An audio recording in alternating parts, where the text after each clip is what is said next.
Bismillahirrahmanirrahim. Assalamualaikum warahmatullahi wabarakatuh. Alhamdulillahirrahmanirrahim. Puji syukur kita panjatkan kehadirat Allah Subhanahu wa Ta'ala.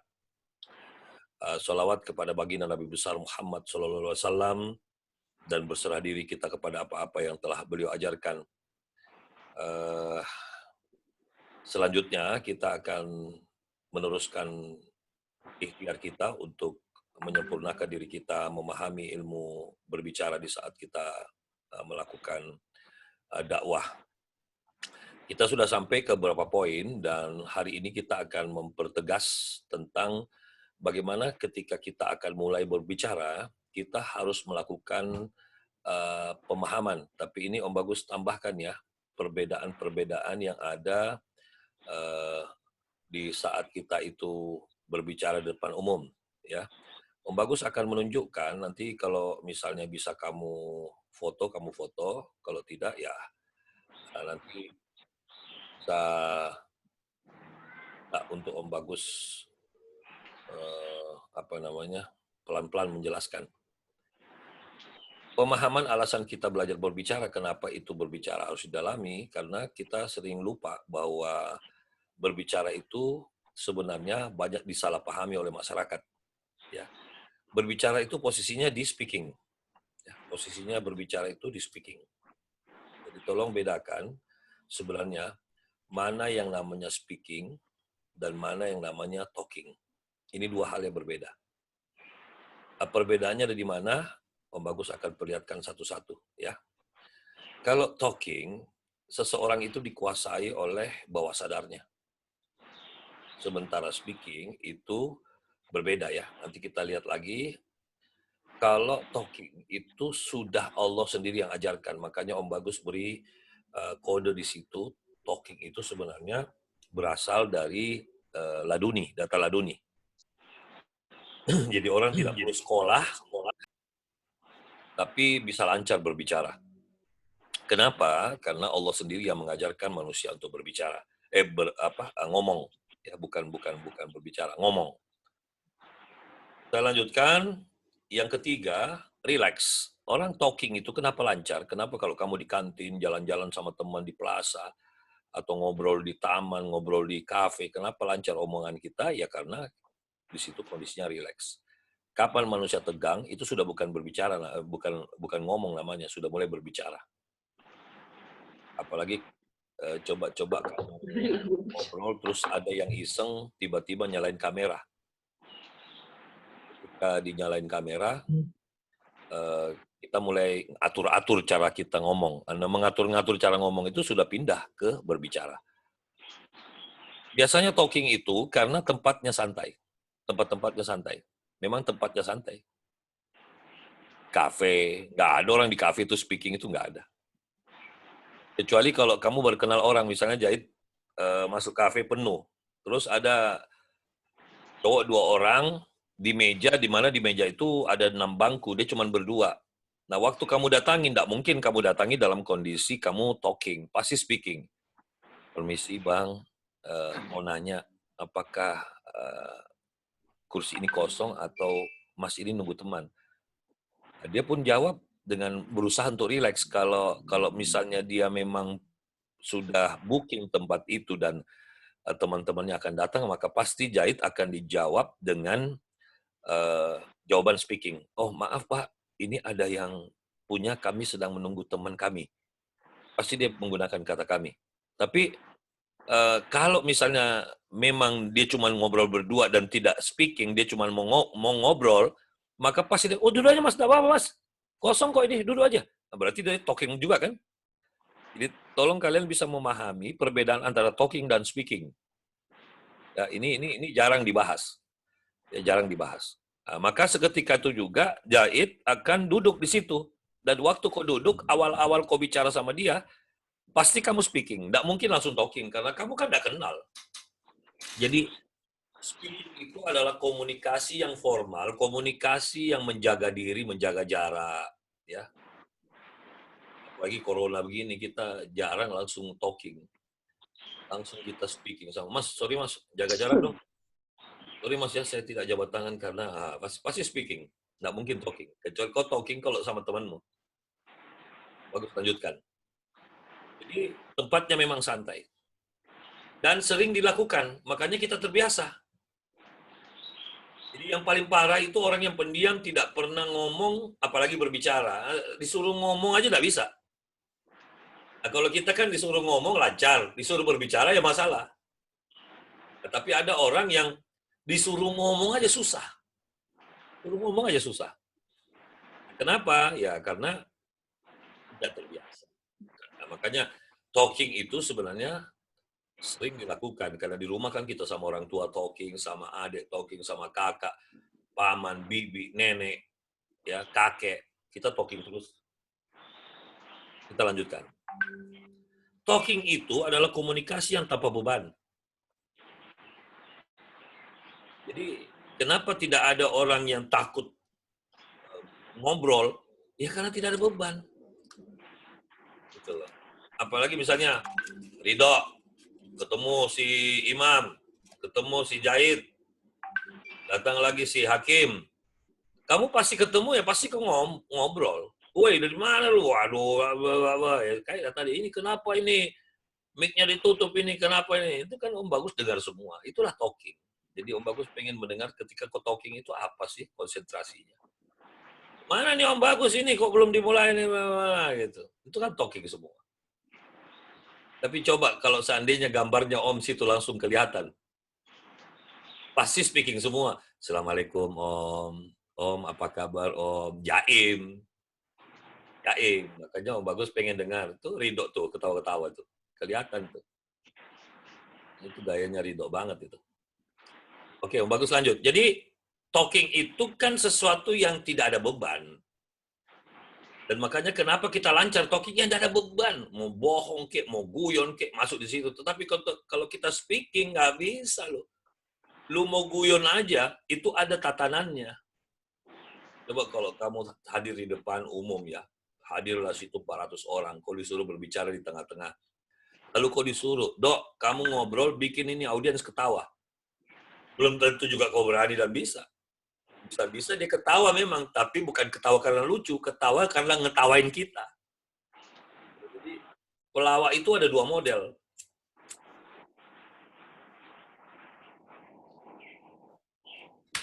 Jadi saya ulangi lagi, pelawak itu ada dua model. Ada pelawak yang naik, dia menyampaikan sesuatu yang lucu dari mulutnya. Jadi biasanya itu cerita-cerita, itu biasanya stand up comedy. Berbanding ada pelawak yang ketika dia naik, dia memang yang lucu, dianya yang lucu. Nah pelawak-pelawak zaman dulu, ya dianya memang lucu, makanya tidak bisa jadi pelawak kalau mukanya tidak lucu, itu dulu. Kayak dulu ada pelawak namanya S. Bagio, nantilah kamu coba iseng-iseng biar tidak ketinggalan sejarah pelawak. Di Indonesia ada Jojon. Jojon itu memang mukanya sudah lucu. Tapi jangan pikir Jojon itu orang yang lucu seperti itu kesehariannya, tidak. Itu adalah acting. Jojon itu sangat serius. Om Bagus akrab karena pernah satu produksi sama dia. Dia itu mantan orang hotel juga. Di grup Sahid. Terus ada namanya S. Bagio, ada namanya siapa lagi Darto Helm. Ya makanya dia pakai Darto Helm karena botaknya itu kayak helm. Makanya dia bilang dirinya Darto Helm. Banyak ya pelawak-pelawak itu memang sudah lucu. Tapi sekarang ini bermuncullah pelawak-pelawak yang mampu bercerita lucu. Jadi kalau kamu mau jadi pendakwa, tapi mau menggunakan teknologi icebreaker kelucuan, maka kuasailah teknik bertutur yang bisa menghasilkan cerita lucu. Saya ulangi lagi, tanpa beban. Berikutnya, orang ngobrol itu kan apa aja, bebas. Nggak ada yang, tunggu ya kita ngobrol tentang ini, nggak boleh yang lain. Nggak ada itu. Misalnya kau masuk kantin di kampus, Zaid jangan ngomong gitu, di kantin harus ngomong gini. Wah, ini kok jadi speaking gitu loh. Ya, talking itu materinya bebas. Oh, dari mana lo? Wah, bagus banget handphone lagi dibahas.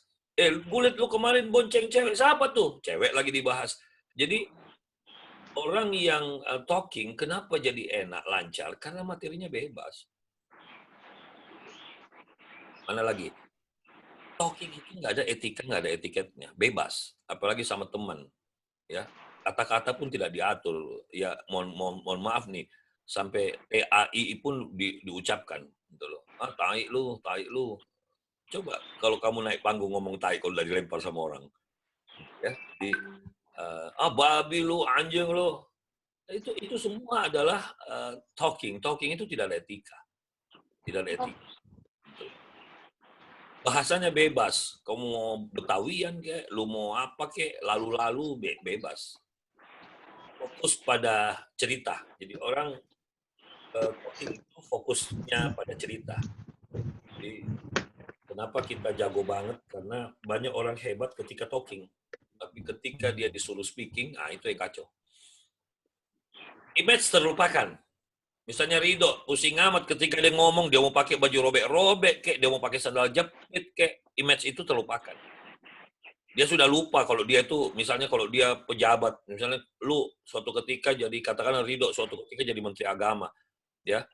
Ketika kita berada di ruang tunggu kementerian, wah jaim semua itu anak buahnya. Mohon maaf Pak, ada perintah Pak Menteri, Bapak boleh tunggu di sini. Padahal kita ini teman kuliahnya, ikutlah Om Bagus di situ, katakanlah ikutlah Om Bagus. Ya kita rame-rame ke sana. Pasti anak-anak bilang, Om, apa sih Pak Menteri ini begini. Anak buahnya pasti kaget tuh. Ini siapa ini orang kok Menteri diginiin? Udah. Pas keluar ridoknya, pasti teriak semua, malu, nunggu mentah-mentah Menteri lu, tai lu gini. Sampai gitu. Bingung anak buahnya kan? Gila Menteri ditai-taiin. Gitu. Ya karena ini teman masa lalunya. Dijorokin kepalanya, dijambak dari belakang, sampai mungkin Ridho bilang, jangan gitu lu, ada staf gua nih, gila lu, menteri lu gua sekarang. Nah, terus teman-teman yang lain, iya, hargailah, janganlah. Karena kita jaim. Begitu kita masuk di ruangannya Ridho, kita kunci, di situ kita ngakak sengakak-ngakaknya. Jadi ternyata hidup ini memang banyak sandiwaranya.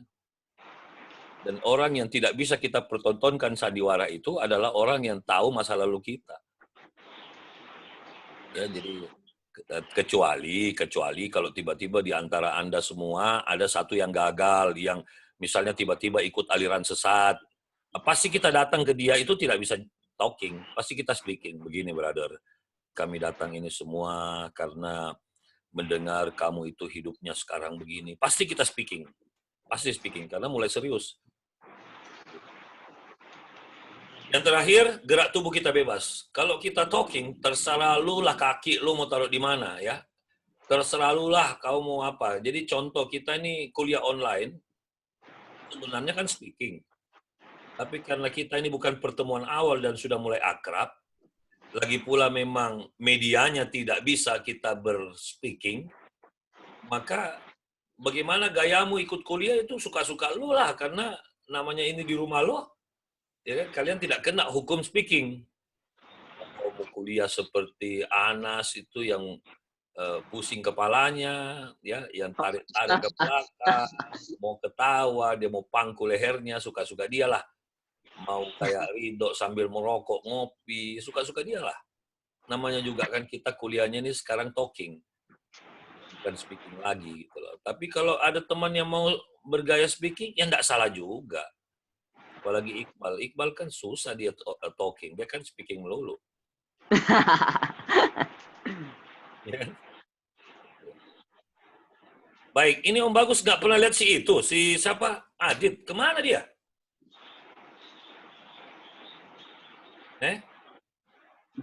Adit nggak tahu Pak ya.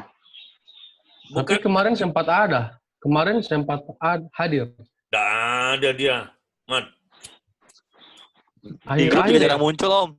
Di grup juga jarang muncul dia. Nah, itu. Mungkin ini.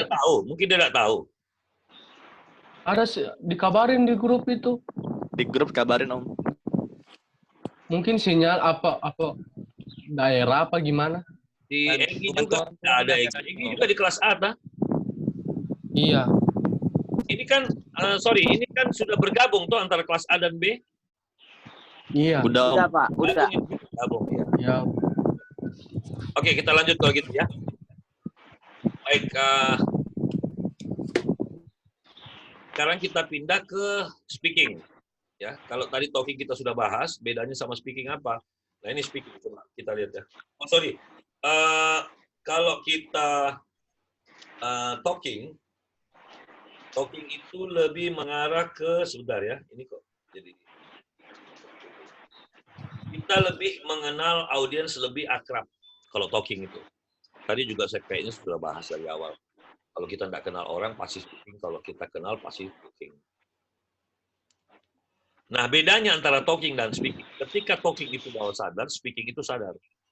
Nah, di sini kok mulai kena. Makanya begitu naik, kesadaranmu meningkat, tapi tidak punya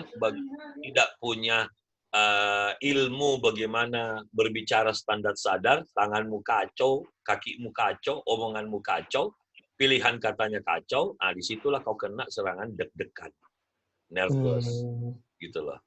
Ya Allah, saya harus bagaimana ini? Saya mau mulai bicara dari mana? Padahal kan sama aja sebenarnya. Cuman karena ketegangan yang mulai menyerang kita di saat sadar, ya itu. Ya, misalnya Om Bagus kasih contoh lah ya, simple ya. Misalnya Om Bagus kasih contoh simple. Kenapa sih ilmu ini harus dipelajari? Misalnya gini, tadi katakanlah si Anas sama si Hakim lagi jalan-jalan di plaza. Gitu. Sudah gurau karena Hakim mau beli sepatu tapi minta ditemani sama Anas. Sudah, kamu jalan di koridor panjang tuh. Terus tiba-tiba katakanlah ada seorang sutradara pengen mencari stok gambar. Dia pengen lihat ada 2 orang mahasiswa yang lagi datang ke plaza. Dia mau ambil suasananya. Makanya pas dia datangi kamu, Pak, Mas, kita ada uang nih 1 juta. Silakan bagi 2, tapi boleh nggak minta bantuan? Apa itu, Pak? Saya pengen syuting Mas berdua ini, tapi actingnya, ya, skenarionya, seperti Mas tadi waktu jalan di depan. Diulangi lagi saya syuting dari jauh. Boleh nggak, Mas? Boleh. Lumayan nih 1 juta nih. 500, kan begitu. Begitu sampai akan dimulai, peralatan dipasang, lampu dipasang, apa yang terjadi? Kaku kamu jalannya langsung. Begitu mau jalan, mungkin Hakim bilang, tunggu dulu, tadi kita ngomong apa sih? Mulai itu. Anas bilang, iya ya, ngomong apa tadi waktu di sini? Padahal kan sutradaranya minta kita ngobrol seperti tadi. Bingung kamu sudah itu mulai. Betul. Akhirnya kau jalan. Ya, persiapan. Kamera. Standby. Action. Tidak ada yang berani melangkah. Hakim bilang, kamu duluan. Enggak, kamu tadi duluan. Mulai ribut itu. Cut. Ulang, Mas. Seperti tadi, Mas. Kamu bilang apa? Seperti tadi itu gimana ya? Kenapa tadi kamu jalan dalam kondisi bawah sadar, tiba-tiba disuruh sadar. Nah, itulah problemnya. Ya, jadi bisa dipahami. Sekarang kita lanjutkan. Nah, kalau talking, kita nggak usah sekolah, makanya nggak ada public talking school. Yang ada public speaking school. Nggak ada mata kuliah ngomong itu nggak ada. Mata kuliah public speaking ada. Ya. Makanya kalau talking, nggak usah sekolah karena Allah sendiri yang mengajari. Makanya Om Bagus kasih nama dia Laduni. Sementara speaking itu harus ada latihannya, harus ada pengulangan latihan sehingga yang kita alami itu di saat kita latihan, kita alami, diulang-ulang-ulang, dia menjadi pengalaman. Di pengalaman adalah sesuatu yang dialami ulang-ulang, dia berubah menjadi pengalaman. Nah, yang ketiga, talking itu relax, speaking itu kita mulai tegang. Karena apa? Mulai bertanya-tanya, waduh, dia amat ini sepatuku. Waduh, kayaknya jas bener deh, jas ini kebesaran, tapi nggak ada lagi, ini minjem. Tapi kayaknya orang bisik-bisik sambil ketawain jas saya. Waduh, kacau, tambah tegang. Sudah gitu waktu kita ngomong, terus sepanjang kita ngomong tidak ada respon. Audiens diam, lalu dia mengenyitkan dahinya, seperti menjepit begitu, sambil ngelihat kita. Wah, tambah tegang kamu. Atau kamu mengeluarkan sebuah statement. Misalnya, 1 tambah 1 itu pasti 2, lalu yang lain teriak, oh belum tentu Mas. Wah sudah, kamu tegang lagi tuh, apalagi nih yang salahnya gua nih. Nah, gitu. Nah, inilah bahayanya. Apalagi hal yang kita sampaikan itu belum menjadi milik kita. Masih menjadi hal yang baru kita dengar. Lalu kamu disuruh ngomong. Nah, itulah ujian skripsi. Ilmu itu belum menjadi milikmu, tapi kau disuruh ngomong. Gitu loh. Makanya ujian skripsi itu ujian yang paling menegangkan. Oke, bagus lanjut. Kalau talking itu tempatnya santai, kalau speaking itu tempatnya itu formal. Di gedung, di panggung, di podium, kamu disiapkan kursi, disiapkan table, kamu harus berbicara di situ. Dan parahnya lagi, suaramu terdengar satu gedung karena kamu pakai mic. Nah, kalau talking kan kamu tidak pakai mic. Nggak usah jauh-jauh ya. Nanti habis acara ini, coba kau ngobrol, ya. Tapi kau rekam. Setelah itu kau coba putar ulang. Pasti geli kau dengar. Kau geli dengar suaramu sendiri. Kenapa? Karena kita tidak terbiasa mendengar suara kita sendiri. Karena waktu kita ngomong, kita lebih fokus ke orang lain. Kita fokus ke ekspresinya, kita fokus ke ceritanya. Kita tidak pernah fokus mendengarkan suara kita ini bagus apa enggak sih gitu loh. Oke, talking itu sering dilakukan. Apa yang terjadi pada speaking? Speaking ini jarang dilakukan. Nanti ujian semester baru dipakai. Nanti kalau ada ujian praktek presentasi baru dipakai. Nah, mulai kecil kita tidak pernah berlatih. Sehingga inilah semua menjadi permasalahan. Makanya akhirnya perguruan tinggi itu menyadari rata-rata mereka meminta Om untuk memasukkan mata kuliah public speaking. Di UIN, di IIKI, di PT IKI, di MUI, di UI itu sendiri, ya sampai ke ITB, sampai ke IPB, sampai ke Mustopo, semua perguruan tinggi sekarang itu kebingungan. Karena mahasiswanya nggak bisa ngomong, nggak bisa berbicara lah. Ya. Gitu. Kita lanjutkan. Talking itu tanpa beban. Bagaimana dengan speaking? Waduh, ada beban, ada mission, ya. Tolong Ridho, nanti kalau kau presentasi usahakan bagus biar banyak yang beli nih. Kalau kau salah presentasi tidak ada yang beli nih. Usahakan ya, ini kan peserta ada 800 orang. Ya minimal yang belanja itu 500 lah, kata bosmu. Nah sudah, di situ kau sudah beban. Belum lagi waktu kau mempresentasikan sebuah produk, audiens banyak yang tidak tertarik, di situ kau pucat. Karena apa? Bosmu sudah ngelirik dari samping. Coba bicara yang betul. Ini kenapa yang tidak ada yang tertarik? Ini produk bagus, kamu aja tidak bisa ngomong. Habis kamu diserang. Belum lagi mission. Nah, missionnya apa? Itu udah dakwah. Dakwah itu kan ada mission. Missionnya apa? Tujuan utama dakwah itu mempengaruhi orang. Agar orang mau beramal soleh. Orang mau menjadi beriman, takwa kepada Allah dan Rasulnya. Itu missionnya.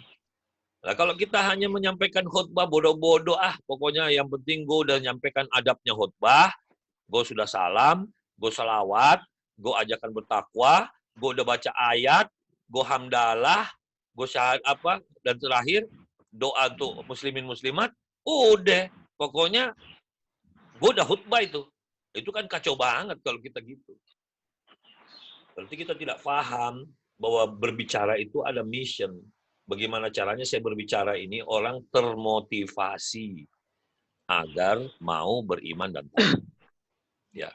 Berikutnya, kalau talking materi bebas, makanya kita kenapa sih rajin ngumpul-ngumpul sama teman-teman?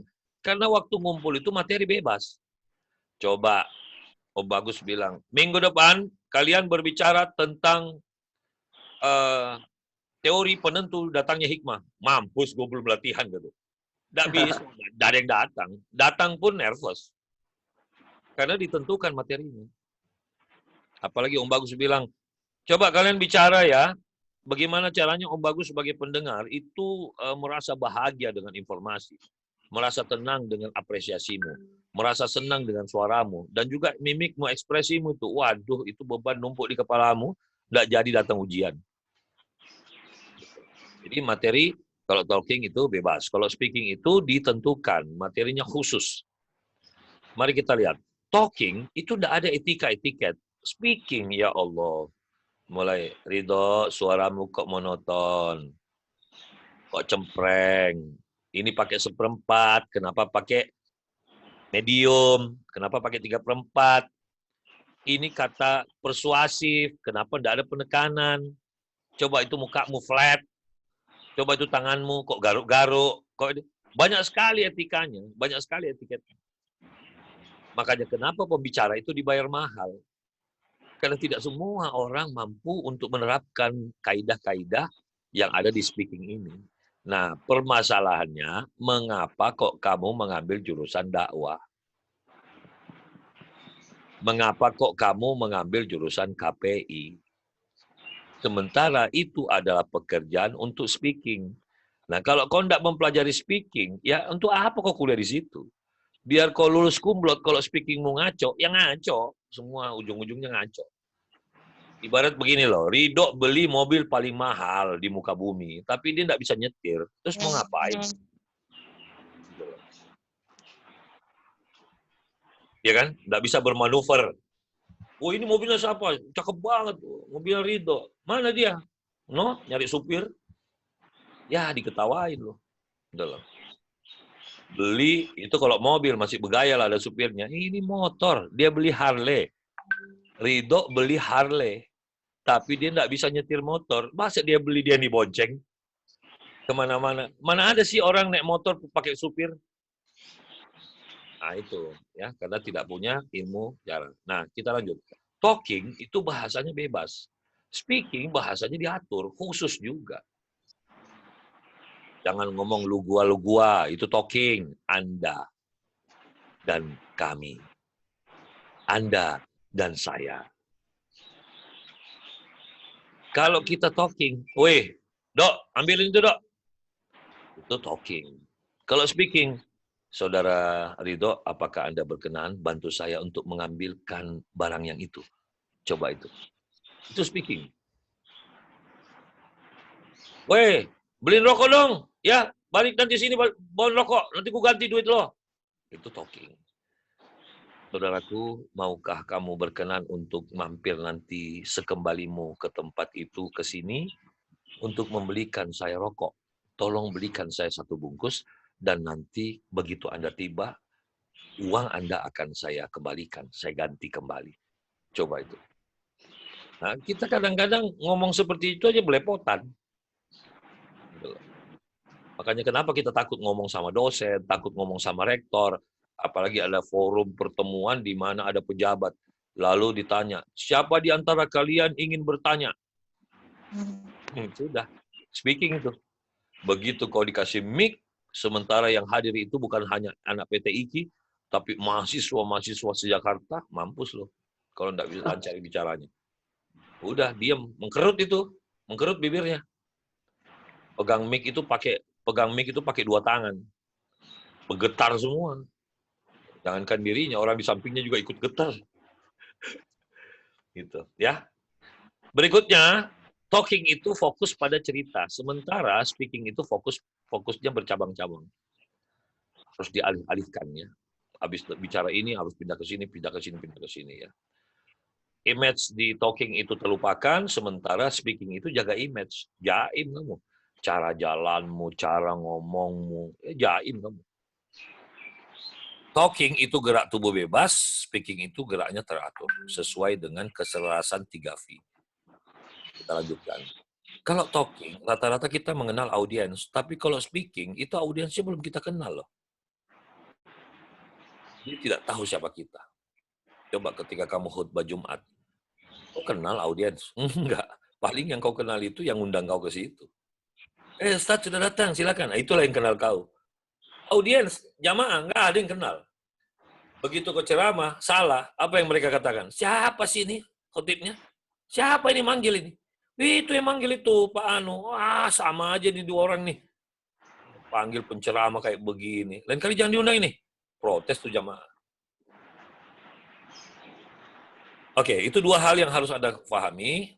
Dan Om Bagus akan ajak kalian bagaimana memahamkan diri kepada kesan-kesan ketika kita mulai berbicara. Itu tadi perbedaan antara speaking dan talking. Sekarang, apa yang terjadi Om ketika kita berbicara depan umum? Ini Om Bagus kasih contoh.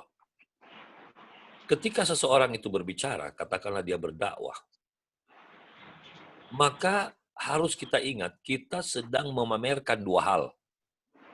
Kita sedang memperkenalkan dua hal dari diri kita. Yang pertama adalah cara kita berbicara. Dan Om Bagus sudah pernah menyampaikan di kelas bahwa manusia itu dilihat dari cara dia berbicara. Saya ulangi lagi. Manusia dilihat dari cara dia berbicara. Makanya kenapa manusia takut berbicara depan umum, nervous? Karena dia takut dikenal siapa dia sebenarnya.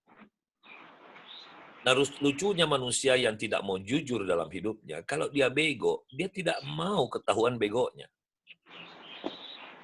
Kalau dia tolol dan tidak tahu apa-apa, dia tidak mau mengakui. Nah, lucunya orang-orang yang berani ketahuan tololnya dan begonya, itulah orang yang berani pegang mic dan mengatakan, Bapak Ibu sekalian, jujur saya ini orang yang tidak memiliki ilmu dan tidak bisa apa-apa, makanya saya bingung ketika saya disuruh berbicara. Ini orang-orang jujur. Tapi kalau ada orang ketika disuruh bicara, misalnya, coba Hakim, kamu naik berbicara. Coba Hakim kamu maju, ya sampaikan apa yang kau pikirkan. Apa yang Hakim katakan? Waduh, jangan gua, kok gua nih? Kok gua yang disuruh bicara? Gitu loh. Atau tiba-tiba Iqbal. Bal, silakan kamu maju. Siapa tahu ada usul, silakan maju. Usul apa? Jangan gua lah. Begitu kau bicara dan kepribadianmu itu muncul di saat kau berbicara, karena orang yang berbicara itu, cara dia berbicara itu mengikuti kepribadiannya. Maka waktu dia berbicara, kenapa dia takut ketahuan kepribadiannya, dan kepribadiannya itu yang diketawain. Makanya kenapa ada orang berbicara diketawain, itu karena kepribadiannya ada yang tidak permisif, istilah orang, tidak lazim. Kepribadian tidak lazim itu, kecuali dia kepribadiannya tidak lazim, tapi percaya dirinya bagus, dia pusing amat. Biasanya percaya dirinya itu ada akibat dua hal. Yang pertama, orangnya jujur. Pusing amat. Kau mau tahu bahwa saya ini bodoh? Enggak apa-apa, karena memang saya bodoh dan saya mengakui kebodohan saya. Apalagi orang-orang yang salah dan dia mengakui kesalahannya, silakan. Yang penting saya berbicara ini mengakui kesalahan saya. Nah, makanya dia jujur, makanya dia lancar berbicara. Atau model manusia kedua, memang agak-agak sedeng. Mau dia gila, mau enggak, mau ketahuan, mau diketahuin, pusing amat. Jadi dia relax karena dia sedeng. Bisa difahami. Oke, sekarang saya lanjut. Jadi, ketika kita berbicara di depan umum, kita sedang memamerkan cara kita berbicara. Disitulah kelihatan kita punya kepribadian. Makanya kenapa di awal-awal kita ketemu, Om Bagus lebih mengetengahkan pembahasan kepribadian jiwa dan hati. Karena apa? Percuma kita ini orang pintar, tapi kelihatannya bego. Sehingga kita membutuhkan waktu yang lama di saat berbicara untuk menunjukkan kepintaran kita. Karena orang-orang itu sifat dasarnya tidak mau mendengar orang bego itu bicara. Dia tidak seneng. Dia bilang, buang waktu, siapa sih yang ceramah? Pulang yuk, ngantuk gua, lapar lagi gua. Tapi lucunya, kalau kita ini pembicara yang dahsyat, orang lapar aja dia bisa lupa laparnya. Orang mau kencing aja. Nah, contoh deh, ingat-ingat, kalau kau nonton bioskop, kalau filmnya bagus, kamu itu lupa kalau kamu kencing. Lupa kamu itu. Lucunya begitu film habis kita keluar, gue kencing, gue juga. Yang di belakang bilang, iya gue juga. Makanya antrilah di kamar mandi. Itulah orang-orang yang merasakan saking bagusnya tuh film, dia tidak mau ketinggalan cerita. Makanya dia tidak berani pergi kencing. Makanya dia lupakan kencingnya. Nah, seperti itu. Karena sudah terhipnotis oleh filmnya. Nah, ternyata pembicara itu juga banyak yang menghipnotis. Ya, kita lanjutkan. Yang kedua, apa yang kita pamerkan? Yang kita pamerkan yang kedua adalah kepribadian kita. Akhirnya muncullah ngomongan orang-orang yang menonton kita. Loh, ini kok anak PT IKI gini ya gayanya? Loh, ini kok anak dakwah begini cara bicaranya? Emang mereka tidak belajar berbicara? Ini kok begini? Itu dikarenakan ketika kita berdakwah, yang kelihatan ini dua hal. Ya. Coba kamu lihat kemarin staf ahli presiden yang merupakan rektor di Jogja. Mohon maaf ya, kita tidak membahas kepribadian seseorang. Tapi apa yang terjadi ketika dia berbicara? Kepribadiannya, cara berpikirnya kebaca kan? Yang menciptakan salam Pancasila lah, yang mengatakan bahwa musuh Pancasila itu agama lah. Dikeluarkan statement, apa yang terjadi? Serangan balik daripada umat. Habis dia. Popularitasnya langsung jeblok. Gitu. Jadi kesalahannya ada di mana? Ya di cara kita berbicara. Ngapain sih kita bicara seperti itu? Bukannya kita ini baru diangkat banyak-banyak bersyukur kepada Allah, banyak-banyak membantu agama Allah sebagaimana diingatkan oleh Rasulullah, ya ayyuhalladzina amanu intadurullaha yansurkum wa yusabbit aqdamakum. Itu Allah sudah perintahkan kita untuk selalu fokus. Kalau kita mau disebut orang beriman, maka tidak sempurna iman kita kalau kita tidak menolong agama Allah. Karena dengan cara menolong agama Allah, Allah akan mengangkat derajat kita dan dialah zat yang muncul pertama kali ketika kita butuh pertolongan. Nah itu. Oke, kita lanjutkan. Dan ketika kita berdakwah, yang kita perlihatkan itu adalah kemasannya, isinya, ya kemasan isi. Kalau boleh banyak ceramah tentang Mi'raj. Tapi ketika kau yang berceramah, kemasanmu itu loh yang membuat orang merasa nikmat mendengar Mi'raj. Boleh kita sama-sama berceramah tentang Maulud. Tapi ketika kita yang menyampaikan, di situ orang terkesan. Boleh banyak orang berceramah tentang Corona. Tapi ketika engkau yang berbicara tentang Corona, orang akan terhipnotis. Kenapa? Kemasanmu. Makanya kenapa Om Bagus ajarkan teknik mencari kreativitas. Mudah-mudahan waktunya cukup, kita belajar sampai masuk. Karena di mata kuliah ini tetap Om Bagus paksakan unsur-unsur motivasi.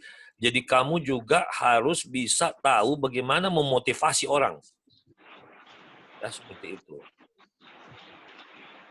Oke. Jadi tentang kemasan ini, ingatkan Om, bahwa Om dulu pernah janji akan memberi kami pemahaman bagaimana teknik-teknik memahami bagaimana proses motivasi itu terjadi dan bagaimana caranya kami ini berdakwah supaya bisa memotivasi. Apa syaratnya seseorang itu termotivasi? Seperti itu. Kita lanjut. Dari ketiga ini muncullah yang namanya kesan. Nah, kesan ini ketika tertangkap oleh audiens atau jamaah langsung membentuk kondisi yang disebut dengan hipnotik pada otaknya. Hipnotik itu kayak apa? Pokoknya hipnotik itu adalah fatwa yang sudah pasti yang dibuat oleh seseorang. Contoh, begitu Anas ngomong, baru dia buka, lalu orang ini mencoba untuk menunggu. Karena awalnya dia terhipnotis dengan begini, waduh, ini pembicara yang dahsyat ini. Langsung hipnotik dia.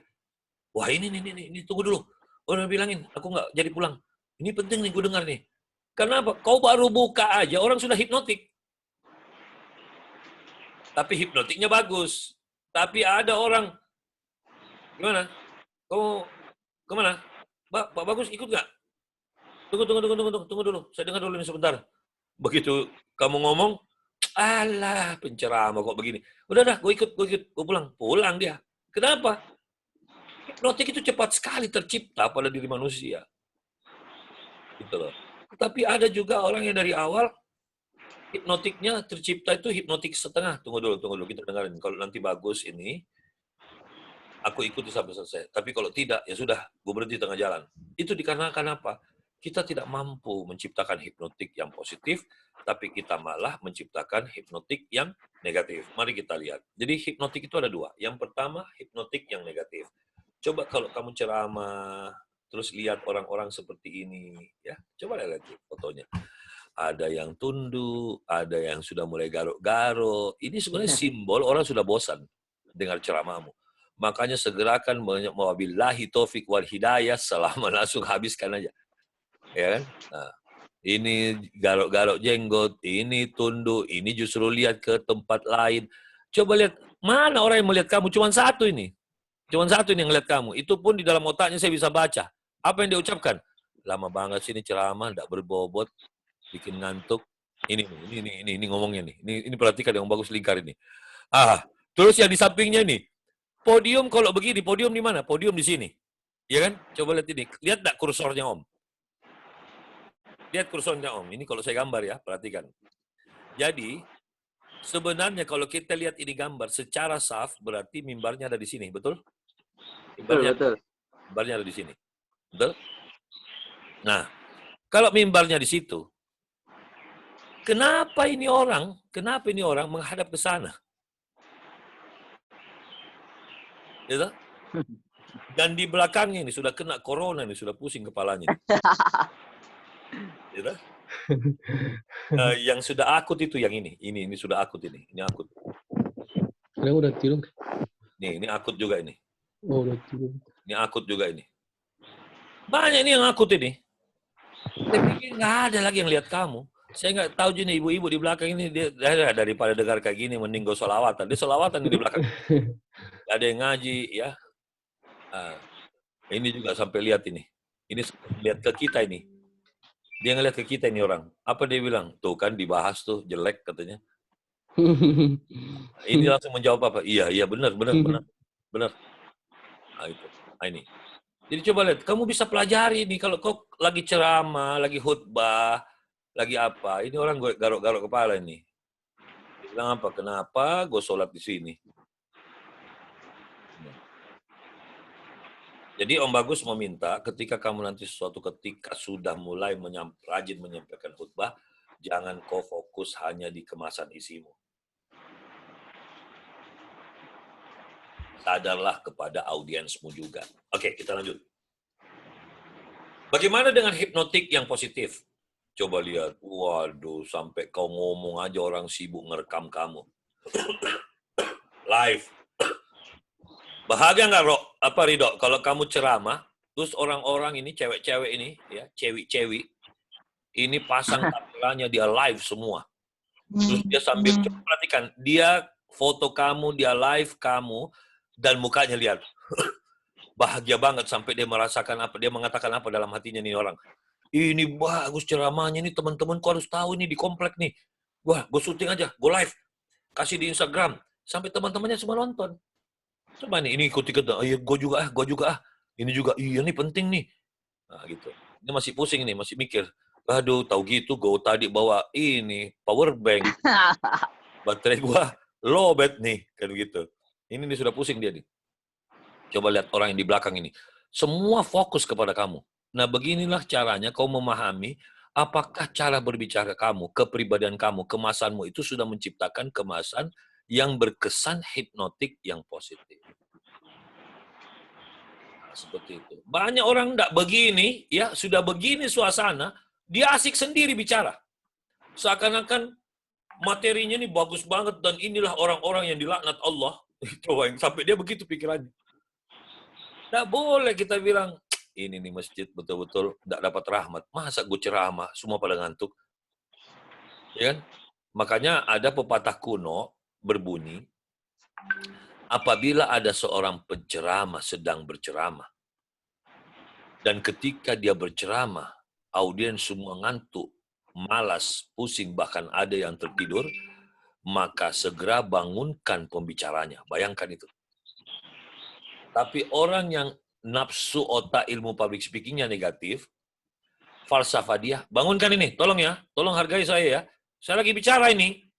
Orang lagi bicara, garuk-garuk kepala, tidur. Apa kalian ini? Nah, kecuali kalau cara Anda berbicara, kepribadian, kemasan sudah benar, dan memang yang lagi mendengar ini kafaro, ya harus diingatkan. Harus diingatkan. Ya, baik. Itu perbedaan kesan. Jadi tugas kita sebagai seorang pendakwah, bagaimana caranya saya menguasai hipnosis communication untuk senantiasa istiqomah kepada hal yang positif, meniru positifnya Rasulullah. Karena Rasulullah itu tidak mungkin bisa menciptakan daya hipnotik positif kalau dia tidak menyadari ikhtiar dia menciptakan kondisi hipnotik itu. Tidak mungkin. Ya, tuh.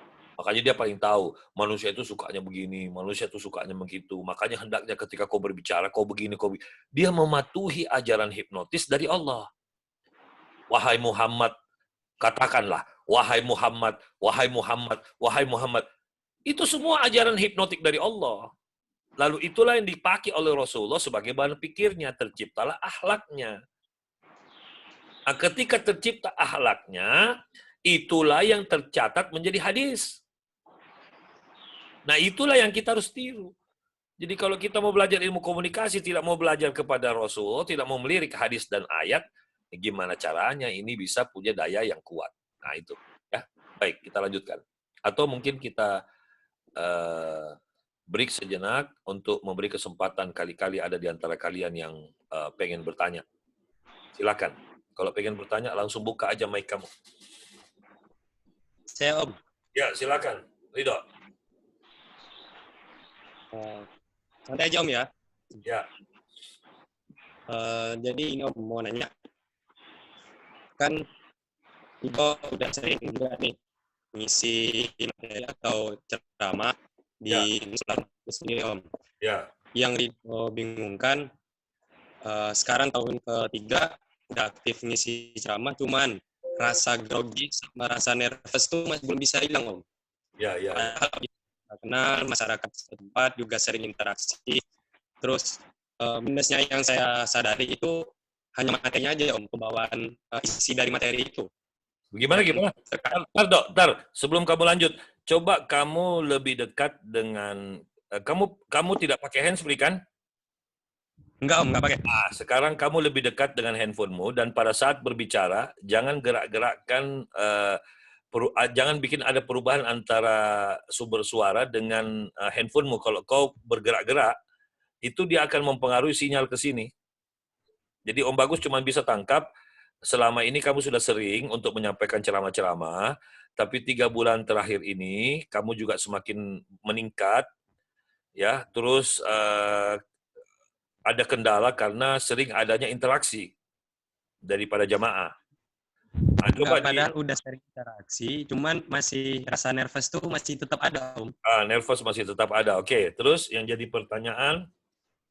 Iya, yang Rido sadari hanya materi aja. Terkadang Rido tuh bingung kira-kira materi apa yang pas buat untuk audiens. Apa materi itu sangat pengaruh Om? Maksudnya satu poin materi itu aja kurang, apa ilmu speaking itu semuanya berpengaruh gara-gara materi? Sangat. Jadi materi walaupun judulnya bagus, kalau cara kemasannya itu salah dan cara penyampaiannya salah, lalu kepribadian yang menyampaikan pola pikirnya salah itu. Salah tanda petik menurut kaidah ilmu public speaking. Salah menurut kaidah ilmu dakwah. Karena dakwah itu tujuannya tadi masih ingat? Memotivasi orang agar lebih mantap beriman dan bertakwa. Tapi ketika kita ceramah, kok mereka menyerang? Berarti kan dia tidak termotivasi nih. Justru dia terprovokasi untuk melawan kita, melawan ayat. Karena mungkin bukan ayatnya yang dia serang, mungkin juga pemikiran kita terhadap ayat itu yang diserang. Nah, Om Bagus kasih contoh ya. Kurang apa di agama ini kita disuruh mematuhi ulama. Bahkan dikatakan ciri khas ketika Allah ingin mengangkat rahmat untuk sebuah negeri atau sebuah wilayah, maka Allah angkat ulama-ulama yang ada di situ. Allah cabut. Itu cara Allah untuk menghentikan rahmat di wilayah itu. Yang kedua, apabila Allah ingin memberi rahmat ke suatu tempat, maka Allah turunkan alim ulama di tempat itu. Lahirlah di situ. Nah, itu pertanda kebenaran kita dalam hidup itu adalah mematuhi ulama. Karena ulama ini penerus para nabi, para rasul. Nah, yang kedua, tiba-tiba ulama ini tidak mau semena-mena. Karena ulama sendiri faham, dia juga punya nafsu, dia juga punya kekurangan. Ya tak? Akhirnya untuk menambal itu, dia berserikat. Terbentuklah majelis. Namanya Majelis Ulama. Nah, di dalam Majelis Ulama itu sendiri, mereka membagi-bagi. Kita ini membagi-bagi. Udah, kiai di fatwa, kiai ini di bidang dakwah, oke, kiai ini di pendidikan. Oke, kita bagi-bagi karena banyak komisi, banyak bidang di dalam MUI itu sendiri. Nah, akhirnya ahli-ahli hukum, ahli-ahli pemikiran tentang fikih dan seterusnya itu berkumpul di fatwa.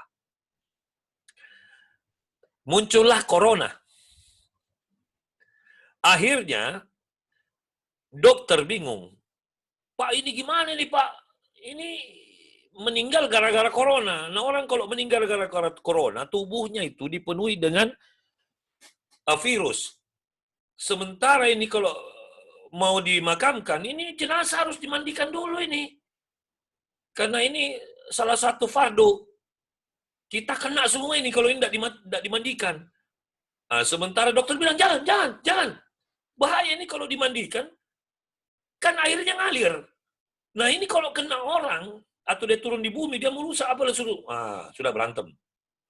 Akhirnya, apakah harus berantem orang di situ? Kan tidak.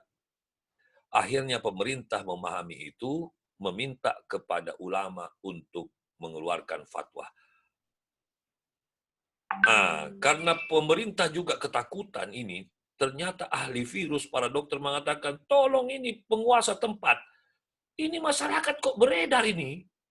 Jangan ini beredar, ini virus bahaya ini. Dia lapor ke pemerintah, pemerintah keluarkan kebijakan. Sudah, lockdown. Semua di rumah. Akhirnya beberapa umat di masjid bingung loh, kalau di rumah terus gimana kita sholat jamaah? Sudah ini urusannya ulama nih. Ulama lagi mengeluarkan keputusan. Rapat lagi dia. Oke, sampaikan sholat Jumat ditunda atau diganti sama sholat duhur, dilaksanakan di rumah masing-masing. Kok masih ada yang komplain? Oh, saya lebih baik mati daripada tidak sholat Jumat, coba bayangkan. Mati ya mati, urusan Allah. Wah, sudah, ributlah itu semua. Itu kenapa? Karena kemasan kita menyampaikan ke masyarakat tidak lengkap. Siapa yang larang, siapa yang menghapus sholat Jumat? Jadi itu gara-gara kemasan tuh, Dok. Kemasan penyampaian yang tidak sempurna, sehingga, berarti di dalam ilmu dakwah kita butuh apa? Nah, sekarang Om Bagus akan bantu kamu melihat bagaimana sampai kamu masih sering nervous. Ya, perhatikan penjelasan Om. Begini, kalau kita mau berdakwah yang sempurna, kembali lagi kepada dasar fikir Om itu sampai sekarang masih menyukai satu ayat. Saya cinta banget dengan penjelasan itu karena gara-gara penjelasan itu Om Bagus bergairah berdakwah. Ya, ayat itu adalah ayat di 179 surah Al-A'raf. Sudah pernah Om Bagus sampaikan di kelas. Apa sih maknanya? Di ayat ini ada ancaman. Ancaman dari Allah. Karena Allah katakan, sungguh akan aku masukkan, akan aku isi, akan aku masukkan ke neraka jahanam. Ya. Banyak, dikatakan banyak loh, dari golongan jin dan manusia. Mengapa? Allah sendiri yang jawab. Yang pertama, ku beri dia hati, tapi tidak digunakan untuk paham ayat-ayatku. Ayat-ayat Allah. Yang kedua, ku beri dia mata, ya, tapi tidak digunakan untuk melihat. Nah, ini jawaban Om sebentar. Tanda-tanda kekuasaanku.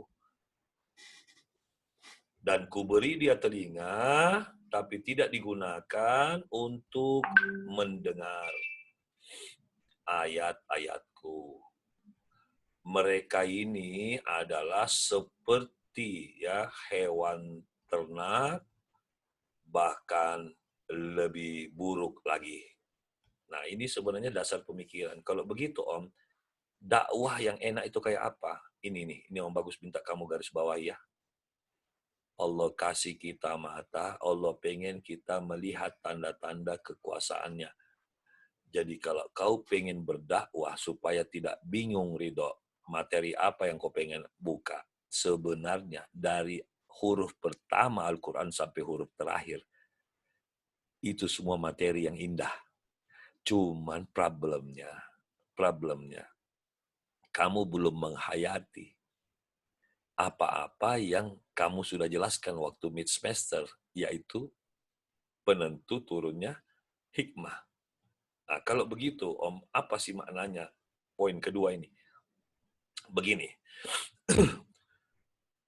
tolong kamu langsung jawab supaya Om Bagus bisa kasih kamu analogi. Oke, Ridho, kamu TK? Iya, Om. TK format apa? Umum. Umum. SD? Umum. Umum. SMP? Pesantren. Pesantren. SMA? Pesantren. Pesantren. Kamu boarding nggak? Tinggal di pesantren? Enggak. Pulang balik? Iya. Oke, sekarang Om Tinggal di pesantren. Hah? Ya boarding namanya itu Tinggal dong. di pesantren, Om. Iya, itu boarding namanya. Kamu tinggal di pesantren, ya. Berarti kamu dikungkung ya di situ ya. Dikungkung ya. Nah, setelah itu, Iya. kamu belajar ilmu apa di sana? Ilmu apa? Ilmu umum, ilmu agama. Ilmu umum, agama. Waktu di pesantren?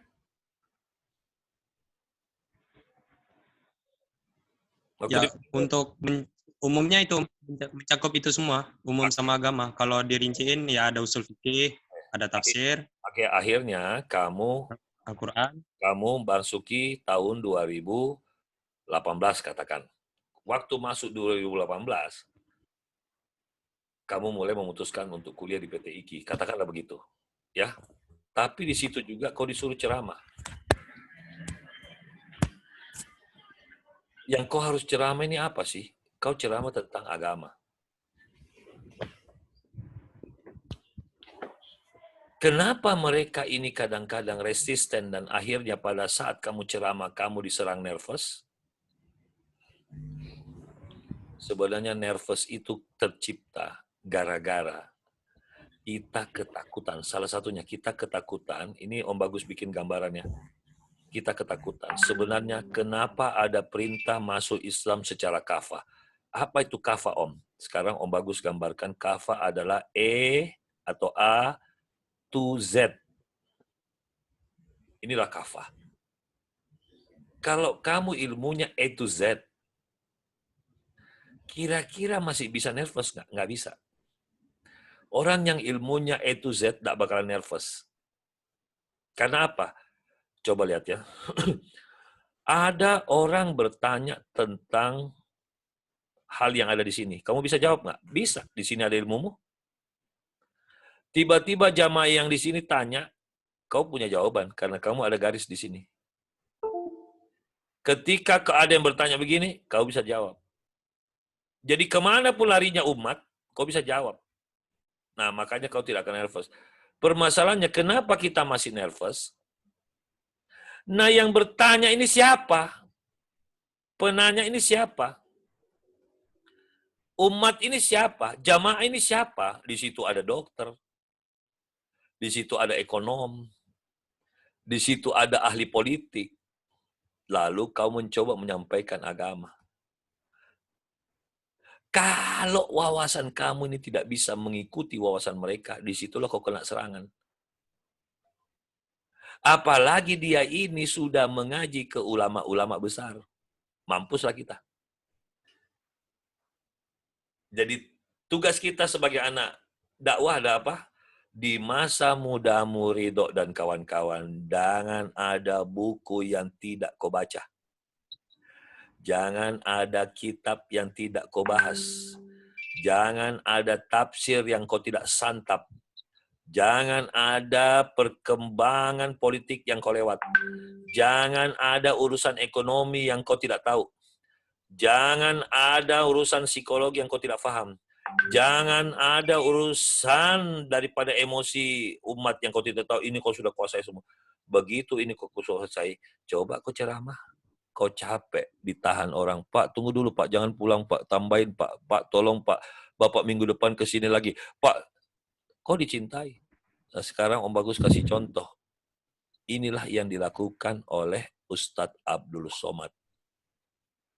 Di mana dia datang di situ dia dicintai, di mana dia datang di situ cintai karena dia bisa menghipnotis orang banyak. Jadi kalau pertanyaannya, Om, kenapa saya masih nervous? Ingat baik-baik, saya tidak mau mengatakan kamu negatif. Perhatikan penjelasan Om selanjutnya. Ini agak panjang karena pertanyaanmu ini penting dijawab untuk semua orang. Jadi gini, kenapa sih nervous itu ada? Ya, kita perhatikan. Sorry. Kenapa nervous itu ada? Nervous itu ada,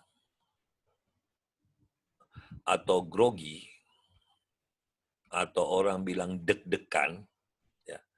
Ini ada, sebenarnya ini adalah karunia Allah.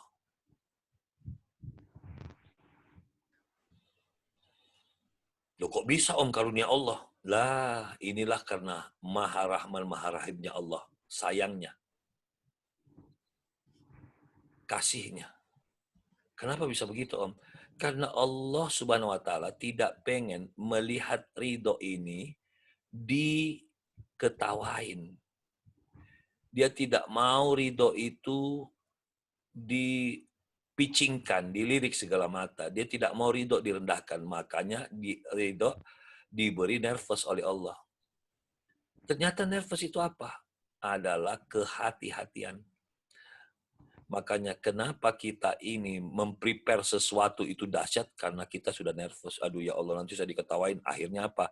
Kau kuliah. Aduh saya takut ya, saya nervous ya. Makanya besok saya dalami, saya baca kitab. Aduh ya Allah saya nervous loh. Soalnya dia nanya, ngaji di ulama besar. Aduh saya nervous. Oke baca lagi kitab. Ya Allah saya nervous. Nervousmu itu ternyata fa innamal usri usra, innamal usri usra. Ketika Allah mendatangkan masalah, bebarengan juga datang ilmu. Jadi nervous itu sendiri masalah, tapi nervous ini sebenarnya menyuruh kamu ke sini. Termasuk mengapa kau bertanya? Itu gara-gara kau nervous. Seandainya kau tidak nervous, pasti kau sotoy sekarang. Ngapain sih bahas nervous? Gue nggak pernah terus nervous. Nah, nervous diberi karena karunia dari Allah untukmu. Jadi jangan minta dihilangkan nervous. Nervous itu tidak mungkin hilang. Ya, nah, itu yang. Cuman Om Bagus pengen menjabarkan nervous itu ada dua ya. Ada nervous tipe A dan tipe B. Ini ya. Nervous tipe A di dalamnya ada A dan B. Nervous tipe B adalah B sendiri. Oke, sekarang Om Bagus menjelaskan. Nervous tipe A dikarenakan A ini adalah kurang sempurnanya ilmu. Kurang kafahnya data. Sehingga kapan data ini kurang, waktu kamu sedang berbicara, ini berbicara ya, konsentrasimu ini kadang-kadang bukan hanya pada materi. Konsentrasimu itu larinya ke sini nih, ke sini larimu itu. Ya banyak larinya. Ini apa ini Om? Ya Allah, semoga tidak ada yang nanya satu. Itu mengganggu kamu tuh. Kenapa ini Bapak bisik-bisik ini, yang satu ini? Oh ini Ibu ini yang suka menyerang ini. Ini selalu mau jatuhkan ini. Ini anu. Jadi kamu tidak konsentrasi di sini. Kamu konsentrasinya di sini. Bahkan Om Bagus mau bilang, pemikiran kamu untuk memilih materi, itu kamu terpengaruh oleh ini. Bukan pada tujuan dakwah itu sendiri. Akhirnya aku terpengaruh di sini. Jangan nanti gue diketawain. Janganlah, ini kayaknya ini kalau gue bicara tentang begini, gue nervous banget ini. Ini kalau ini gue lancar ini. Akhirnya kok milih-milih tuh. Nah, jadi harapan Om, jadilah orang yang nervous tipe B. Ya, ini B yang ini apa Om? Ini juga B yang ini juga. Oke, nervous tipe B adalah nervous yang muncul dikarenakan gradasinya yang bertanya-tanya. Apa itu gradasi yang bertanya-tanya? Kita sudah berilmu, tapi waktu kita datang di sebuah tempat, masih ada pertanyaan dalam diri kita. Kira-kira mereka itu suka nggak sih sama materiku? Kira-kira mereka itu cocok nggak sih? Kira-kira mereka ini nanti seneng nggak ya? Kira-kira nanti kalau saya bicara itu mereka butuh nggak sih pemikiranku? Kira-kira kalau saya maju nanti sarananya bagus nggak sih? Kira-kira nanti kalau saya jalan orang tertarik nggak sih? Kira-kira itulah yang melahirkan nervous B. Tapi nervous B ini tidak lama, Ridho. Nervous B ini begitu kamu sudah naik ke panggung, kamu lihat wajah-wajah orang yang nonton kamu itu tidak ada sesuatu yang kau curigai, maka nervous B tiba-tiba hilang. Yang kasihan itu yang nervous A. Dia tidak kafah kok. Ya mulai awal sampai akhir tidak akan hilang nervousnya. Karena dia bilang mungkin ini orang lihat saya lancar, tapi begitu di ending ada yang bertanya, pasti saya jatuhkan. Jadi mulai awal sampai dia paling takut itu akhir. Tapi dia memulai awal, tapi dia paling takut akhir. Karena akhirnya adalah sesi tanya jawab. Dia diserang. Ada lagi, dia belum selesai sudah diserang. Makanya paling enak itu khutbah Jumat. Tidak ada yang bisa menyerang. Kau ngomong apa saja, tidak ada. Tapi setelah itu, apalagi di era milenial ini, orang kalau tidak suka, habis kamu dimasukkan di dalam media sosial. Nah itulah yang terjadi di Menteri Agama. Sotoy, akhirnya Allah pengen jatuhkan dia. Dia khutbah di Masjid Istiqlal. Dia sendiri lupa untuk sholawat, mampus. Diketawain, habis. Ya, seperti itu, Dok. Semoga apa yang Om Bagus jabarkan bisa dimengerti. Ya, silakan diri, Dok, kalau masih ada. Ada lagi, Om? Ya. Tapi aneh ya. Ketika udah ketahuan nervous, udah ketahuan gagap ketika berbicara, jamaah tuh makin serius aja Om, ngedengerinnya Om. Makin apa makin? Makin serius ngedengerinnya, makin fokus. Berarti kamu ini tipe orang yang underestimate pada dirimu. Karena kamu berpikir nervousmu itu terbaca. Berarti kamu secara tidak sadar sudah menciptakan daya hipnotik kepada jamaahmu, sementara nervousmu itu sendiri nervous yang baik, karena nervous kehati-hatian, menjaga jamaah jangan sampai mereka itu salah kaprah. Jangan sampai jamaahku ini tidak mau patuh kepada Allah. Itu nervousnya orang baik. Itu nervousnya pendakwah yang sadar, pendakwah yang punya kepekaan zikir kepada Allah yang tinggi. Termasuk Om Bagus. Om Bagus tuh kalau berceramah, apalagi Om Bagus berceramah untuk para kiai. Ya, suatu ketika akan tiba masa kamu dapat tugas seperti itu. Nah, Om Bagus ini seringkali diminta untuk memberi motivasi kepada para kiai. Bayangkan. Pesertanya kiai semua. Terus apa yang ngomong? Kayak kemarin ini, Om Bagus harus berceramah di depan pengurus MUI Jakarta Pusat tentang bagaimana cara berdakwah. Coba itu. Kayak Om Bagus kayak melakukan sesuatu yang lucu. Om Bagus ini bukan pelaku dakwah yang menurut standar keulamaan. Tapi kenapa Om Bagus harus menjelaskan, dan lucunya mereka tertarik dan saya tidak boleh pulang. Nah, ini bisa saja terjadi. Jadi ternyata kenervosanmu itu bukanlah nervous yang kamu cuman mungkin merasa nervous saja, tapi kamu itu sebenarnya bukan berada pada nervous yang tipe A, tapi nervousmu itu adalah tipe B yang kau lanjutkan karena kehati-hatianmu. Itu benar. Tidak jadi masalah. teruskanlah nervousmu. Nah, berarti tugasmu adalah menikmati nervousmu. Karena nervous itu mahal loh, Dok. Loh, nervous itu mahal, Dok. Ada orang harus terjun payung baru dia bisa nikmati nervousnya. Kamu tahu kan satu kali terjun berapa biayanya? Ada orang, ya, dia lompat dari menara pakai tali yang digantung, ya, namanya bungee jumping. Bukan bungee jumping. Kalau bungee jumping di Taman Lawang. Ini bungee jumping. Kamu tahu nggak sekali lompat itu bayar berapa? Dulu aja sekitar tahun 93-94, itu sekali jumping itu 250.000. Kita yang terancam, kita yang takut, kita yang nervous, kita yang bayar. Bego sekali kan kita. Nah, ya kan? Mana lagi yang namanya nervous itu mahal? Lihatlah orang selingkuh. Orang selingkuh itu yang dikejar apanya sih? Nervousnya. Apalagi dia selingkuh sama istri orang. Ya Allah, itu nervousnya luar biasa itu. Tapi dia lakoni, Dok. Ya enggak?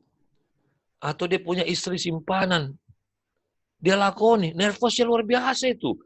Pulang, takut ketahuan, pulang. Ditanya, kau di mana? Aku lagi rapat. Bohong lagi, apa lagi. Itu nervous. Mahal itu, Dok. Oke, saya kasih contoh lagi kamu. Betapa mahalnya nervous. Ya, kamu pernah lihat off-road? Mobil off-road? Nah, Ini pemerintah sudah bikin pernah. pemerintah bikin jalanan bagus-bagus. Dia bikin jalan baru di jalanan yang rusak. Coba bayangkan itu. Dan kau tahu ongkosnya membuat mobil off-road. Mahal itu. Showbreaker-nya beda, bannya beda. Dan harus ada keberanian. Mahal toh, tapi kenapa? Nah, coba lihat orang mendaki gunung, manjat-manjat tebing. Itu kan nervous yang dia belanja. Nah sekarang, kamu dikasih nervous sama Allah. Kamu mau tolak? Ah gitu. Jadi nikmati dong. Allah sudah kasih nervous sama kita. Nah, cuman bahayanya kalau nervous dinikmati dia hilang, Dok. Semua yang namanya nervous ketika dinikmati dia hilang. Tanya aja sama orang terjun payung. Pak nervous, Pak? Enggak tuh, asik-asik aja. Karena dia sudah nikmati. Coba tanya sama dia. Pak, waktu Bapak pertama kali terjun dulu kayak apa rasanya? Wow, gemetar semua tubuh katanya. Udah. Nah, seperti itu ya. Jadi kamu tinggal mengulang-ulang saja. Baik. Terima kasih Ridho. Ada lagi yang mau ditanyakan? Silakan. Bagi yang teman-teman yang lain. Ada Om, dikit lagi Om. Ya, silakan. Berarti nervous tipe B itu Om, ketika udah menguasai panggung, nervous itu sendiri hilang Om ya? Betul, hilang dia. Hilang dia. Hilang. Karena dia mulai menikmati. Karena kan nervous B itu kan nervous cuman pagar saja. Artinya, sebentar, saya kasih lihat gerakan tubuh Om. Takut kalau kamu nggak lihat. Jadi begini. Nervous pagar itu begini, ini pagar, kita mau lewat nih, kita mau masuk ke sana. Ya, kita mau masuk ke sana. Setiap kali kita akan menghadapi sesuatu yang antara yes or no, kita kan melewati pagar. Pagar ini kan bisa satuan waktu. Misalnya, saya akan ketemu dia jam 1. Sementara kita masih jam 11, berarti pagarnya di jam 1. Nah, mulai dari jam 11, setengah 12, jam 12, setengah 1, kau udah kena nervous itu. Tapi lucunya, ketika kau sudah lewati itu, dan kau ketemu, nggak ada apa-apa, dia asik-asik saja, hilang nervous bukan? Karena sudah lewat. Jadi nervous kita tuh sebelum pagar. Sebelum naik panggung. Tapi lucunya ketika sudah naik di atas panggung, hilang. Nah, inilah yang saya bilang, rahmat Allah, supaya kita tidak ada yang semena-mena. Kalau tidak ada nervous, maka kita tidak mempersiapkan diri untuk naik panggung. Makanya kenapa Allah kasih nervous, Allah tidak ridho melihat kita diketawain. Udah gitu aja lah. Ya, baik. Silakan bagi yang ingin bertanya lagi.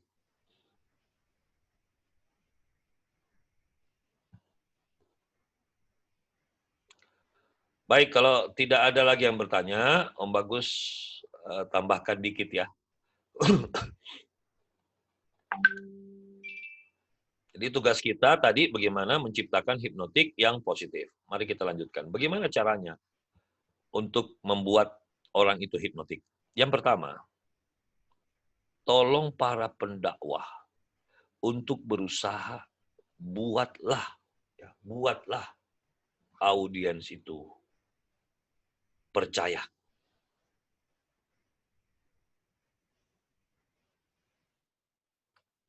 Ketika kita itu berbicara tapi tidak mampu membuat orang percaya, maka jangan mimpi orang akan hipnotik.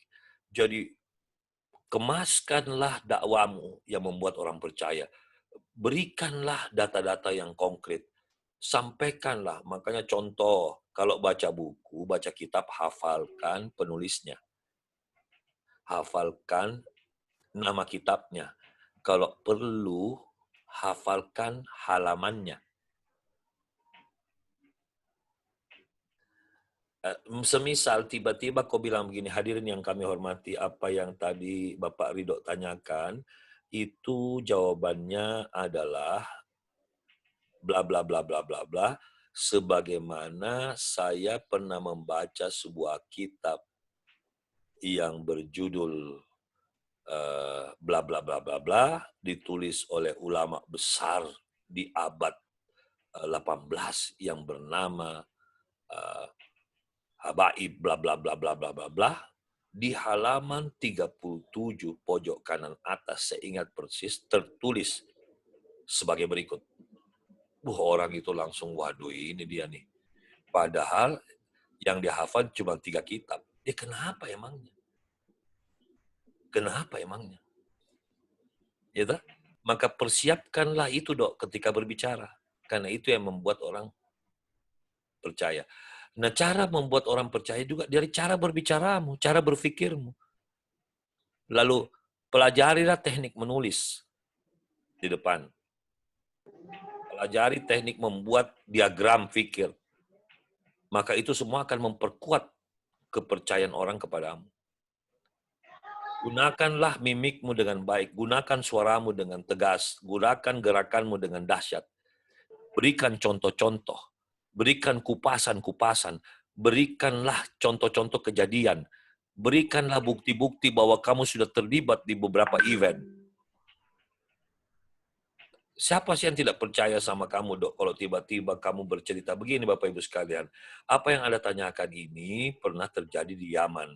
Di tahun 88, ketika saya mendalami ilmu fikih di Yaman, diam orang-orang. Diam orang-orang itu. Makanya kumpulin juga duitmu, datangilah bumi Allah yang lain.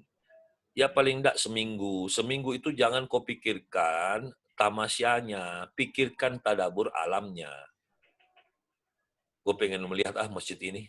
Gue pengen lihat apa sejarah masjid ini. Catat di buku-buku tadaburmu, di buku catatan tadaburmu. Lalu saya pengen lihatlah ulama-ulama besar di sini di mana saja, sejarahnya bagaimana, apa problem terbesar negara ini, apa. Ketika kau pulang, kau bercerita.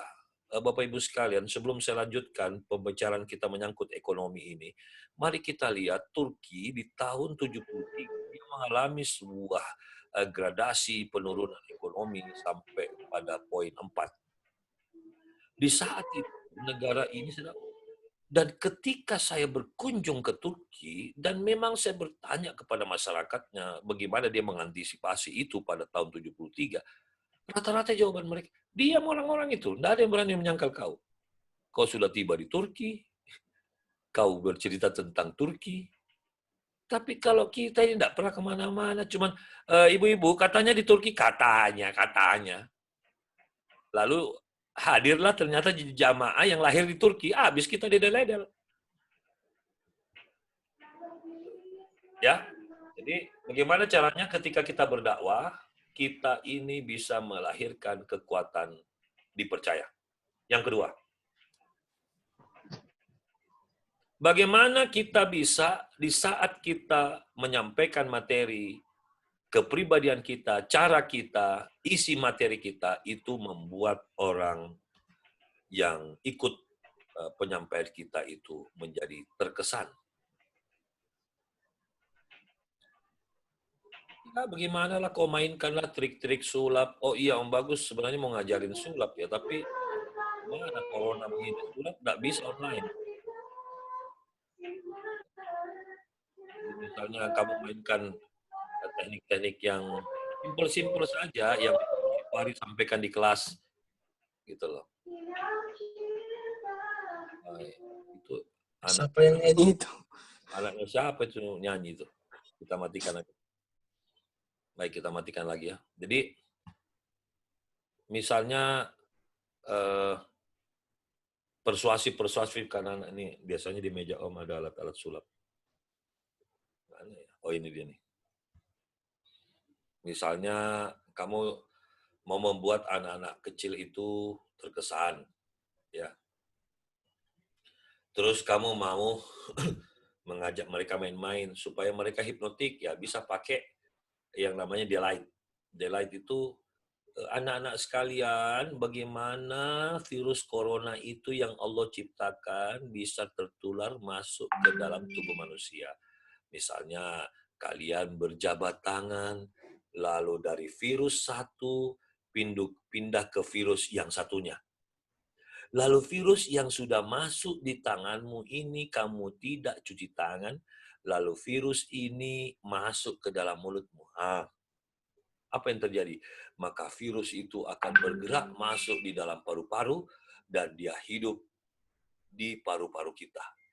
Nah, ketika di paru-paru ini sudah mulai ada, dia yang mempengaruhi nafas kita jadi sesak. Itu contoh. Bagaimana bisa menyala? Ya kita pakai alat. Gitu loh. Nah, bisa main-main juga. Makanya kalau ada ustadz yang berceramah, jangan ustadz berceramah masuk kanan, keluar kiri. Masuk kiri, keluar kanan. Mestinya masuk di telinga, itu yang menghiasi kepala kita. Dan kapan kita melihat sesuatu, kita mendengar sesuatu, kita menghirup sesuatu, kita makan sesuatu berdasarkan apa yang sudah tertanam di kepala kita ini. Wah, ketawa. Padahal kita pakai alat yang namanya delight. Ini delight nih, bisa nyala dia. Ya. Nah, bentuknya kayak begini.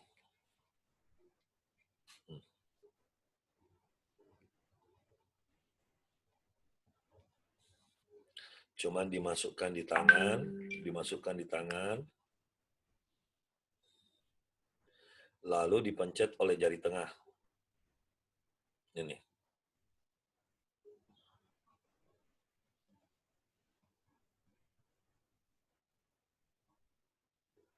Nah, seperti itu. Itu persuasif untuk mendatangkan kesan. Oke, sekarang kita lanjut. Apalagi Om yang membuat orang itu terhipnotis ketika kita berdakwah. Yang ketiga, bagaimana caranya kalian menciptakan kekuatan ekspresi. Makanya kenapa Om Bagus ajarin acting. Acting itu berekspresi. Makanya kenapa Om Bagus awasi kamu punya alis, wajahmu, suaramu, gesturmu. Walaupun Om Bagus minta maaf, belum sempat sempurna Om Bagus ajarkan, kita sudah kena corona. Karena nggak bisa kita lihat ekspresi lewat online. Terpaksa Om Bagus mainnya teori. Ya. Seperti itu. Tapi nanti Om Bagus pengen mau bikinkan video. Tapi kalau saya bikinkan video, saya juga butuh bantuan orang. Nah, kalau saya butuh bantuan orang, rumah saya kedatangan orang lagi, kan nggak boleh. Karena sudah 2 minggu lebih ini rumah Om tutup, tidak boleh ada yang datang, dan kami pun menjaga tidak keluar. Begitu. Nah, insya Allah kita doa sama-sama, kalaupun sudah selesai, walaupun mata kuliahnya sudah habis jatahnya kuliah, kalian masih bisa tetap latihan ke Om, nggak jadi masalah. Melanjutkan konsentrasi di KAFI, boleh. Om, saya ikut, mumpung ada semester public speaking di KAFI, saya ikut di KAFI lagi, boleh? Boleh. Kamu punya hak karena pernah belajar di Om, tinggal menyempurnakan di KAFI, tapi tidak perlu juga ikut ujian di KAFI, tapi ambil ilmunya, nggak usah ikut-ikutan juga pakaian seragam, nggak perlu, nggak usah isi absen, pokoknya datang, kamu belajar, tapi kelas public speaking yang boleh kau masuk.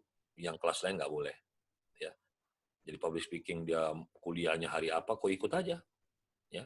Mau kuliahnya belang-belang nggak jadi masalah. Ya, biar nambah wawasan. Baik, itu expression. Yang keempat, bagaimana kau mampu ketika berbicara, hiburlah audiens, hiburlah jamaah.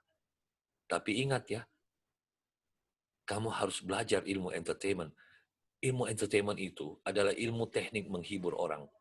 Nah ingat, orang itu terhibur macam-macam. Ya, mohon maaf, agak sedikit kita mundur karena adzan asar. Tapi tidak apa-apa, habis ini kita udah selesai kok. Entertainment, ada orang itu terhibur ketika takut. Bayangkan, makanya lakulah film-film horor. Ada orang terhibur kalau dia lihat sesuatu yang misteri. Makanya kenapa laku pemain sulap. Ada orang terhibur kalau dia dengar musik. Makanya lahirlah musisi. Ada orang terhibur kalau dengar suara bagus. Hadirlah penyanyi. Ada orang terhibur kalau disebutkan tentang keindahan beribadah. Ada orang terhibur kalau dia ingat surga.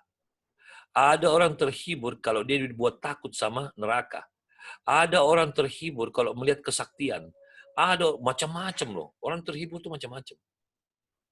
Ada orang terhibur kalau ada orang tabrakan. Makanya kalau ada tabrakan, dia nonton itu.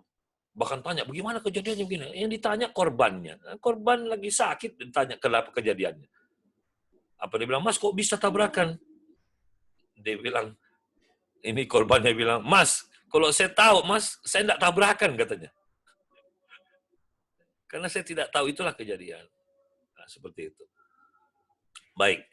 Yang kelima adalah bagaimana kamu harus mampu di proses kau berdakwah, kau harus melakukan pengulangan-pengulangan. Ulang-ulangi lagi ayatnya, ulang-ulangi penjelasannya dengan bahasa yang berbeda, jangan yang sama.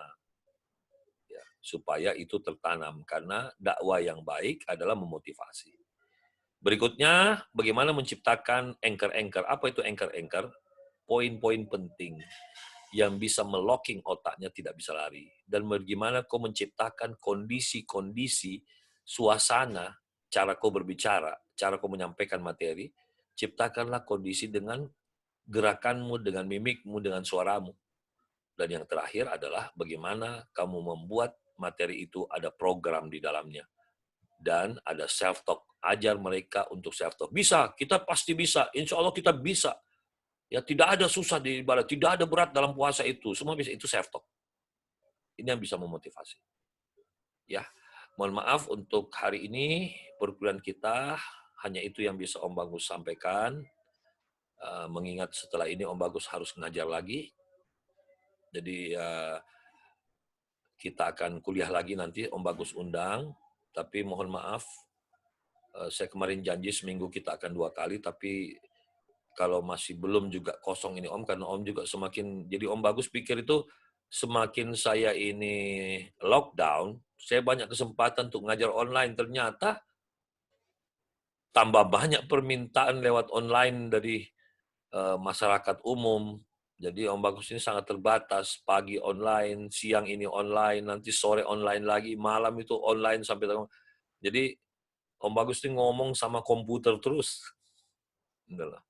Jadi Om Bagus minta maaf, tapi kalau sempat akan Om Bagus doublekan 2 kali seminggu ya. Salam hormat untuk seluruh keluarga. Ayo manfaatkan apa-apa yang sudah kita bahas supaya kita tergolong orang-orang yang benar apa-apa yang Allah berikan ya lewat kesempatan hari ini. Kita tutup dengan hamdalah, alhamdulillahirabbil alamin, dan doa penutup majelis. Subhanakallahumma wa bihamdika asyhadu an la ilaha illa anta astaghfiruka wa atubu ilaik. Wabillahi taufiq wal hidayah. Assalamualaikum warahmatullahi wabarakatuh. Waalaikumsalam warahmatullahi wabarakatuh. Pada di mana semua ini? Iqbal di rumah sendiri kan?